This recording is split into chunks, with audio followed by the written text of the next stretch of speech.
let's get into the triple nuke. I know the quality on that video was fucking terrible. I apologize for that. And this is the triple nuke with the AN94 by Chaos V.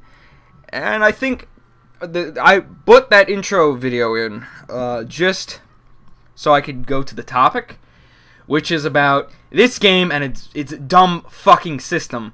The way it, what's it called? Selects host and shit. It's terrible. And I will get into that, but let's first cover over the gameplay because I feel like I always skip the gameplay. So let's get into it. This is an AN94 triple nuke by Chaos V. You'll see that the enemies have no thumbs, no brain, and no intelligence. I realize that, and whatever, you know. Once all the triple nukes are done, we'll get back to the double nukes, and they do have a little bit more intelligent. I'm gonna say AI because these people, they're like Treyarch scripted. They don't know what they're fucking doing. There's nothing about them that could show skill, but that's totally irrelevant. So, as I said, I don't know who he's playing with, but I think this is his last triple nuke that I have to go up, and then I'm going to go back to double nukes, and I can almost fill the double nuke with every gun series, because we got the Peacekeeper, the SMR, I think there was one or two more, I don't remember, I don't exactly keep an up, I don't record these anymore, so I don't have to know what they are, I just know that we got them, and the commentary topic, if I finish this topic, which I should do, I'll get back into the zombies, which I'll probably just cover Moon, because I won't have enough time. Now, we all know host migration happens when somebody leaves the game, but now when they dash or fucking turn their Xbox on, no! The whole game ends, and everyone gets a fucking loss for whatever damn reason, you know? The little 12-year-old who's host, because this game picks the worst connection as host. That's my theory. I have brilliant connection. Never picks me! It picks the kid who's gonna one-bar everyone! What the fuck is that logic? Don't know, it's Treyarch logic. It's Vandahar logic. That's what it fucking is. So nobody knows what... If you do know how this thing picks host, please tell me. I'd love to know. Because as far as this thing goes, it rarely picks me. It does pick me once in a while, but it's definitely not all the time. I mean, I should be host every fucking game, because I'm the one who has the best connection there. Usually, I'm pretty sure there's some people who have Verizon, which is better than Comcast. Even though I have the maxed out thing on Comcast, it's still not enough to compete with Verizon. So that's a totally different thing. And, you know, migrating host, it replaced host-ended game in Call of Duty 5 and 4. That was terrible. Thank God they have migrating host. But the things about migrating host is it makes you not be able to sprint sometimes, which is complete fucking bullshit, because you're in a gunfight, and your fat-ass player can't even sprint out of the way. That's a problem. And what else does it do? I'm pretty sure, yeah, it splits the films in two in theater mode. Ain't nobody got time for that. I'm not going into there and recording both of them. And, you know, some games, there's 5 host migrations. Just learn from your mistakes and record fluently the first time. Is that so hard to do? Like, look at these kids' win-losses. Give them host, because they're the most unlikely to dash, lose, although I know some 30 win-losses, 18 win-losses, people like that who dash when they lose. It's just, they rarely lose, but they do dash when they lose. So, they're pathetic kids. Shout out to you people.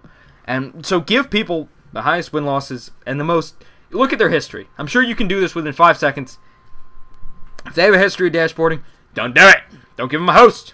I mean, most dashboarding, I have to say, is, like, unintentional, and it's like 12-year-olds, like, I don't feel like playing. They just dashboard and go to Minecraft. So, you know, not all of it BS. This is in relative to host dashing, not really anyone else dashing in games. Although, I do hate when people dash. I'm so good. Kids got 10 win-loss fucking dashing. Well, just come on. Stop it.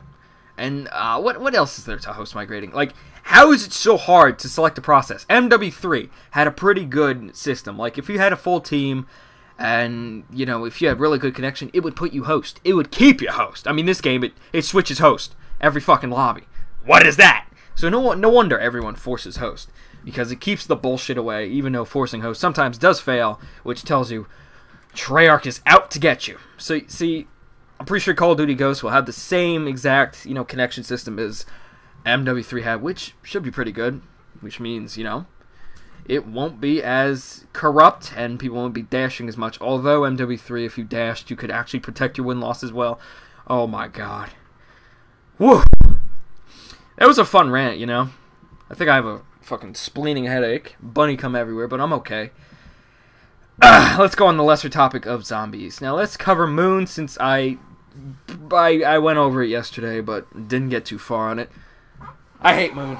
It was a garbage map. In my opinion, I know some people who liked it, some people who hated Shangri-La, some people who liked Call of the Dead.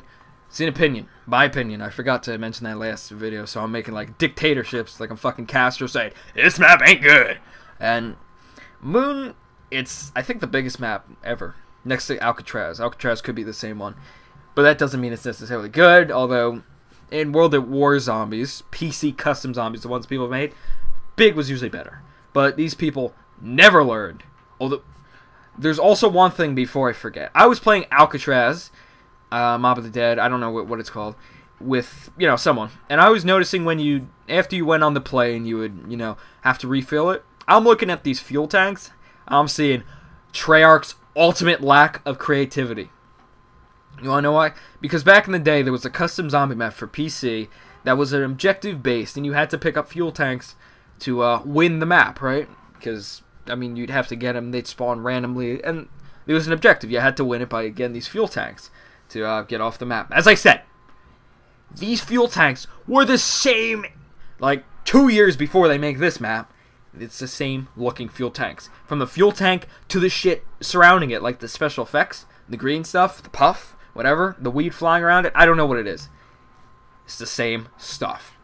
Now, I don't know if that's just coincidence, coinky-dink, but I'm pretty sure Treyarch doesn't know what the fuck they're doing anymore. Because also, Treyarch didn't release any of the mod tools for Black Ops. They did release some. It was practically pointless because you could not do shit. But World at War's the only one, and they saw, look at all these people who are not experienced, don't have a team, and they're making better zombie maps than us. We can't allow this. That's probably their thinking. And Vonderhaar came along, oh man, and fucking Baldy, he's like, yeah, we're not allowing the community to do better than us. Yeah. It's not okay anymore. You know, just release the fucking mod tools. The maps for PC, just look them up. They were brilliant. They were good.